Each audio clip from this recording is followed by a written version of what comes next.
Let's make these because they're stuffed with chili and topped with Fritos and cheese. This is part of my freezer clean out series where I'm trying my best to start chipping away at this freezer, and I found these select strip steaks tonight. I know some of you are going to be horrified that I'm using steaks to make stew, but think about it this way. I know I want to make this recipe and I've already got these in my freezer, so it wouldn't really make sense to buy ground meat. That's how it makes sense in my head. So I'm just going to get these steaks cut into cubes. I'm going to let it cook for quite a few hours, so it'll break down and it'll be like a stew chili hybrid. This is the only onion I had, so that's what we're going to use.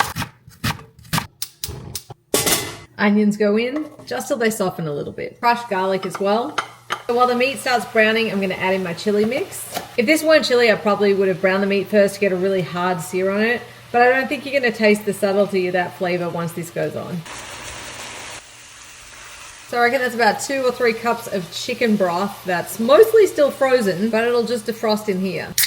And let's also add half a can of beer. You could add a whole can, but I'm also going to add 2 heaped teaspoons of tomato paste. Now I just stir it all together. I'm going to bring it to a boil and then reduce the heat and let it simmer away for like 2 to 4 hours with a lid on. I want everything to be really tender.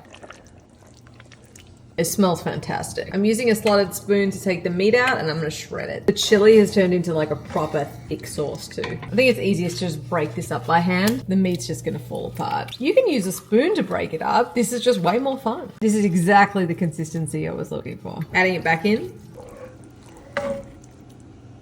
These are bolillo rolls. You could really use any kind of sandwich bread. This is just really common in Texas. I want to make them into little boats to hold the chili. So I'm going to cut the tops off and peel them out. Just like that. You know you're really having dinner with me when you can hear the washing machine. Load them in. Now I'm going to spoon my chili into the boats. That bread's going to soak up all that goodness too.